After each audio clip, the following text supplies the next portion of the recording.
Your WavyOcho. I'm gonna react to how a shy role player become an NBA legend, aka Kawhi Leonard. Shy and quiet. He was once full of love and laughter until one night, murder changed him. Here's the story of Kawhi Leonard and how he transformed from a role player into an NBA superstar. Kawhi Leonard grew up as the youngest of 5 children, and at just 5 years old, his parents divorced. But even though Kawhi's mother took custody, it was his dad who was instrumental in Kawhi's sports career. Mark Leonard was a former football player, and he pushed Kawhi towards the gridiron. With a big athletic frame, long arms, and enormous hands, Kawhi was a talented defensive back and a wide receiver. But Kawhi gave up football as a high school sophomore to focus entirely on basketball. At first, his father was mad because basketball wasn't a safe bet. Kawhi was no prodigy like LeBron James, but Kawhi loved basketball more than anything, and that's when his work ethic came on full display. He'd stay late after every practice, sometimes shooting and dribbling up to 4 hours after everybody's left the gym. Then, during Kawhi's junior season, one night would change his life forever. Just as Kawhi was prepping to play a high school tournament, his father was finishing up his day at their family-owned car wash, where Kawhi worked every summer. And Leonard Sr. was more than excited to close the shop and go see his son play. It was a good day until a stranger walked into the car wash, approached Kawhi's dad, and pointed a gun at him. Just as Kawhi was approaching his school gym, he got a phone call. His father was dead. Just 24 hours later, his ML... Damn, bro. Damn, bro. That's the reason why he's not like really like like what's the word I'm looking for? Like like antisocial. Like he's antisocial. Like cause shit like this, bro. Like you see what happened to his dad like when he was younger, bro. Like that's mad traumatic, bro. But rest in peace to that man's father, bro. High School had another game, and against all odds, Kawhi showed up and played. Emotionally distraught, Kawhi still finished with 17 points, but as soon as the game ended, Takes guts, he broke bro. down, crying in his mother's arms. While some people would use such tragedy as an excuse to stop playing, Kawhi used it as fuel. His demeanor changed, and he mostly kept... That's guts, bro. That's fire, bro. I ain't gonna lie. He has the heart and courage to play basketball, even after his father passed away, bro. That's courage, bro. That's crazy. That takes pride and guts, gangster. quiet after his father's death. He let his game do all the talking. In his senior year, he led his team to a 30-3 record with 23 points, 13 rebounds, 4 assists, and 3 blocks on average, after which he was named California's Mr. Basketball. However, despite the obvious improvement in his game, Leonard wasn't yet a nationally recognized name and was ranked as only the 48th best high school player in the country. Colleges who tried to reach him weren't too crazy about him either, as he was notoriously silent and wouldn't answer his phone for weeks. Nonetheless, he received an offer from UCLA, but Kawhi ultimately chose San Diego State because they guaranteed him a starting spot. As a freshman, Kawhi averaged 13 points and 10 rebounds, pushing the Aztecs to a conference title and the bid to the NCAA tournament. Leonard wanted to put his name in the NBA draft immediately after his freshman year, but his coaches advised him not to do it. Even though he was an excellent rebounder and defender, Kawhi couldn't shoot. He shot just 20% for 3, even though opponents often left him wide open, knowing that he can't hit an ocean from a boat. So, Kawhi listened and decided to stay. In his sophomore season, he averaged 16 points and 10.5 boards with not great, but not terrible 30% accuracy from 3. San Diego State repeated as conference champions and would make it to the Sweet 16 before losing to future champs Kemba Walker in Connecticut. Kawhi was named a second-team All-American and put his name on a 2011 NBA draft. During the NBA draft combine, every scout raved about his physical attributes. 6'7", 225 pounds with a pterodactyl 7'3" wingspan and enormous 11-inch hands. Some of the biggest claws in the history of the... Damn, my son got big hands, bro. Look at son's hand, bro. And his fingers mad skinny too, bro. Combine. Everybody was drooling at his defensive potential, but nobody thought he'd ever become a polished defensive player. Kawhi was a classic tweener, not big enough to do damage in the post and not technically good enough to create from the outside with an unreliable shot. Kawhi dropped all the way to number 15 when he was finally selected by the Indiana Pacers. However, just moments after he was drafted, there was another shock for Kawhi. He was immediately traded to San Antonio for George Hill, a third-year point guard and Greg Popovich's favorite player. Popovich later said that this trade was the hardest decision he he ever made because he knew he needed to get a great defender in the draft, but he wasn't sure that Kawhi's offense was going to pan out. They decided to roll the dice, and Leonard joined the Spurs, where he would immediately fit in due to his work ethic and no-nonsense approach to basketball. As a rookie, Kawhi quickly started playing crunch time minutes, which is not something that Popovich usually does with the rookies. But Leonard's smothering defense soon guaranteed him a starting spot, and he even surprised with his shooting. Sure, he wasn't doing much with the ball in his hands, but he was very effective as a spot-up shooter, shooting 38% from three. Still, Kawhi I only remember took those 6 days, shots bro. per game, averaging 8 points, 5 rebounds, and 1 assist, and finishing 4th in Rookie of the Year voting. Greg Popovich said this about Kawhi after his rookie season: "I think he is going to be a star. At both ends of the court, he is a really special player, and what makes me so confident about him is that he wants to be a great player so badly." And it didn't take long for the world to see what Coach Pop was talking about. Kawhi improved his averages across the board in his second season, taking smart, efficient shots and shooting 38% from deep on 3 attempts per game. But what was most impressive is how he increased his level of play in the playoffs, which is extremely rare for such a young player. Leonard was the Spurs' best defender and their 3rd best overall player, behind Tony Parker and Tim Duncan. San Antonio lost just 2 games on their way to the finals, where they were awaited by the best player in the world, LeBron James and his Miami Heat. Kawhi guarded LeBron better than anyone in the NBA at the time, and with And I think he was 22 at the time, I believe. He was 22 going in 23. Yeah, Kawhi, he deserved that MVP, like Finals MVP award. I ain't gonna lie. the only person that could slow him down. When the Spurs won, it was because LeBron was shooting below 50%, largely thanks to Kawhi. The Heat wasn't doing good, bro. The Heat was not. The Heat was butt. I ain't gonna lie. And this causes LeBron to go to the Cavs. Kawhi's long, disruptive hands. However, the Heat made adjustments and James started hitting shots from the outside. In the pivotal Game 6, when the Spurs were up 3-2, James Oh, orchestrated this is 2013, my fault.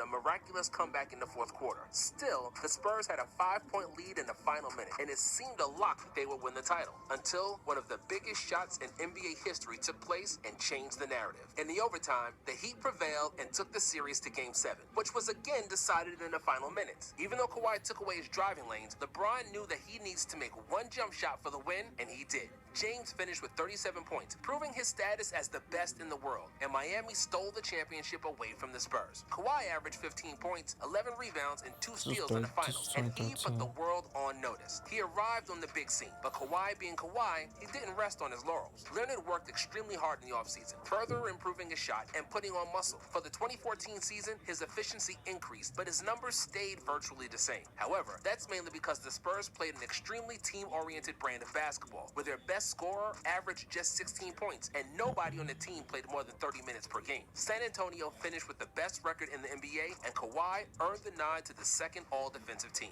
The Spurs proved to be the best in the West, securing another finals with Miami. After the first 2 games, the series was tied at 1 apiece, and it seemed like we were getting another nail-biter, but Kawhi had other plans. With Omen, you can be the playmaking, fast-reacting, quick. He dominated in Game 3 with a game-high 29 points and stellar defense on King James. Even though LeBron made a ton of tough shots and actually had an extremely effective series, Kawhi bothered him every possession and didn't let him breathe. LeBron had no room to dribble. Leonard made it tough for him to... Yeah, this is the series I'm talking about, bro. Cause I thought that the other series was 2014, but like, don't get me wrong, Kawhi. Not 2013. Kawhi was defending LeBron. Like he was like getting on. He got on LeBron, but the Heat still won. But the LeBron he still won 2013. Now 2014 was different. He really was on LeBron, bro. OD, he was on LeBron, bro. He was playing D on LeBron and all that, bro. even catch the ball and limited his touches. James had to work like hell for every basket he made, and LeBron knew that his best chance was when Leonard was out of the game, and that's where James was most aggressive. When Kawhi subbed in, we could see visible frustration from the King, because he knew that his points were going to be much harder to get. Game 3 turned out to be a blowout, and so were Game 4 and Game 5. Miami had no answer to the Spurs' phenomenal ball movement, and many people believe that the 2014 Spurs played the most beautiful basketball ever. Even though Tony Parker scored one more point than Kawhi in the series, Leonard was named the Finals MVP due to his impeccable defense and astronomical shooting percentages. Kawhi averaged 18 points on 61% from the field and 58% from three, and was the second youngest Finals MVP in NBA history behind Magic Johnson. During the Finals, due to his gigantic hands and the way they wreaked havoc on Miami's players, Kawhi got nicknamed the Claw. After the title, the Spurs quietly but noticeably gave the keys to the team to Kawhi. In 2015, Leonard led the Spurs in minutes, field goal attempts, and points per game. However, his offense wasn't something people were talking about because Kawhi was still making headlines with his defense. Leonard led the league in steals with 2.3 per game, and some of those looked like he was taking candy from a baby. San Antonio had the second best defense in the NBA, and Kawhi deservingly won the Defensive Player of the Year award. However, the Spurs lost in the first round of the playoffs to the Clippers, primarily due to poor performances from Parker and Ginobili. Kawhi Because Parker and Ginobili was getting old, bro. So was Tim Duncan, bro. They was old, bro. At that point, they was out of their prime, bro. did his part, averaging 20 points with excellent shooting numbers. Kawhi Leonard had to carry that team, bro. Again, improving all of his stats in the playoffs. Then came 2016 and brought the complete transformation of Kawhi Leonard from just a defensive stopper into a full-blown superstar. He wasn't just a cutter and a spot-up shooter anymore. Kawhi's toolbox now included post-ups, turnaround jumpers, fadeaways, and attacking the mismatch in the paint. He busted the myth that he cannot create his own shot, and Popovich finally started using him in pick and rolls due to his improved handle. Leonard averaged over 20 points per game for the first time, made his first All-Star team, and repeated as Defensive Player of the Year. He was also runner-up for the MVP award behind Steph Curry. However, the playoffs offered another disappointment, and the second-round exit against OKC will mostly be remembered by Tim Duncan's final NBA games. In 2017, Leonard improved again, just like he did in every season up to that point. Without Tim Duncan, and with the aging Parker and Ginobili, Kawhi was now the clear leader of the team. He averaged a career-high 25.5 points and 3.5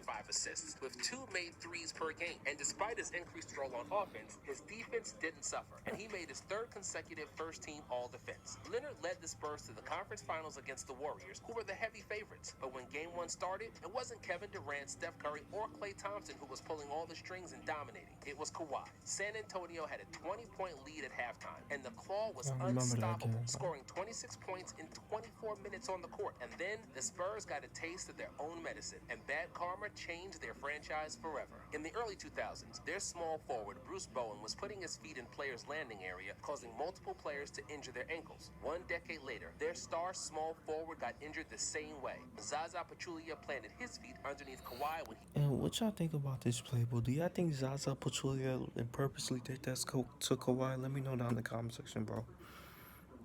raised up for a jump shot. Leonard was unable to It's continue, y'all. and without I'm him, gonna the leave it up to Spurs y'all lost the to answer that. 21-point lead. He didn't play for the rest of the series, and each of the next 3 games was a blowout. That's how helpless San Antonio was without him. Kawhi was only 26 years old, just entering the prime of his career, and San Antonio counted on him to be their leader for the next 10 years. But to the surprise of the world, this scenario turned out to be the furthest thing from the truth, because when the 2017 season started, Kawhi missed the first 27 games to a quad injury. He then played in 9 games, but he continued to feel pain. The problem was that the Spurs doctor cleared him to play, almost accusing him of lying about being injured. And when you make such accusations to a player who's all business and no nonsense, that's where you piss him off and test his loyalty. Kawhi wanted a second opinion and found his own doctors. He stopped communicating with the team, and nobody knew what he was thinking about. The season ended, and Leonard was still silent. It was obvious that the impossible was now becoming inevitable, and that Kawhi was going to get traded. On July 18th, 2018, Leonard and Danny Green were traded to the Raptors in exchange for DeMar DeRozan and Jakob Poeltl. His arrival in Toronto stole all the headlines, just like the introductory press conference. I never expected. I never, bro. I never expected Kawhi Leonard to be traded to the Raptors, bro. When I first heard about that, I was mad shocked, just like everybody else. I never thought Kawhi Leonard was gonna be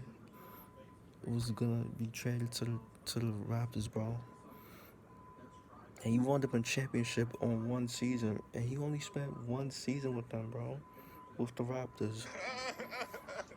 When the the season started, it was clear that Kawhi was arguably the best player in the NBA, and that his maturity as a player reached new heights. He averaged career-high 26.6 points and 7.3 rebounds on excellent shooting efficiency, but his progress can't be explained with numbers. What was fascinating about him is how easy he made it look, and how defenses could do nothing to stop him from scoring. You name it, Kawhi was scoring in every way possible, and he did it so nonchalantly that it seemed like he was hitting practice shots. He also became a clear leader of the team, and for the first time, he embraced the role and became much louder on the court and during team meetings. If he wasn't doing load management, he might have won the MVP that year, but that's who Kawhi was. He never cared about individual awards. All he wanted was to win in the postseason, and he even admitted that he thinks the regular season is just a warm-up, but when the playoffs started, it was clear that Kawhi was more than warmed up. He opened the first round with 28 points on average on 55% shooting and 54% for three. In the second round against Philadelphia, he averaged 38 points and 62% shooting in the first 4 games. However, the 76ers were stacked, and the series went to Game 7. It was an extremely tight game with constant lead changes, and Jimmy Butler tied the score with 4 seconds to go. The Raptors had one final shot to win the game and the series when Kawhi got the ball. He dribbled to the right, closely guarded by Joel Embiid and Ben Simmons. I Kawhi remember raised that up and game. shot, and as the buzzer sounded, the ball was still bouncing on the rim. But after 4 bounces, it finally fell inside the hoop. Kawhi let out a big scream, and his teammates hugged him, and this was the first Game 7 buzzer beater in NBA history. In the conference finals against the league MVP Giannis Antetokounmpo and the Bucks, And Joel cried after that game too, bro. bleak for Toronto as they lost the first 2 games. But then Kawhi started guarding Giannis. They turned the series around. Toronto won the next 4 games and proceeded to the finals, with Leonard averaging 30 points in the series. However, despite Kawhi's brilliance, the Raptors were still underdogs in the finals against the Warriors, who were aiming for a three-peat. But partly thanks to KD's injury, partly to Kawhi, Coach Nurse, and the rest of the Raptors, who Raptors took advantage, bro. Raptors took that opportunity, bro. With KD being out, like and Clay was injured game 6. The Raptors took the opportunity and they had an opportunity and they took it, bro. 6 games Hold on, my fault.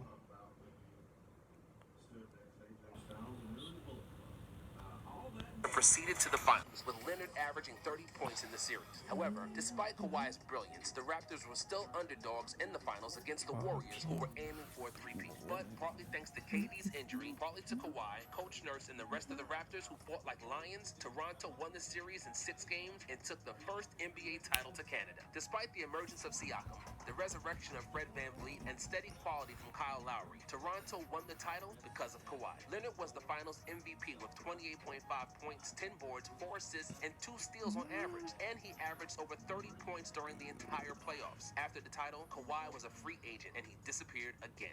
Nobody knew where he was or where he was going to sign, and he single-handedly stopped the entire free agency. Ultimately, he opted to return back home to California and sign with the Clippers. In LA, he proved once again that when he's healthy, he's one of the best two-way players to ever play. But the problem is that he's having more and more injury problems, missing the entire 2022 season due to an ACL tear. If he brings the Clippers to the promised land and wins a title with his 3rd team, he'll have to be considered one of the 20 best players ever. But even if he doesn't, Kawhi doesn't care. He has already proved his worth as a champion and one of the hardest workers in the NBA. Kawhi is one of the rare players that started his career as a pure role player and emerged as a superstar and a 2-time Finals MVP. What's maybe the most impressive is the way he improved his game in the playoffs, always scoring more and shooting more efficiently compared to the regular season. The scouts labeled him as a bad shooter when he first came to the NBA, and he's shooting over 50% from the field and 40% for 3 in his playoff career. Kawhi is actually the 3rd most efficient player in playoff history, on top of playing some of the best defense the NBA has ever seen. Okay, that's the vid, bro. What y'all thoughts of Kawhi Leonard, bro?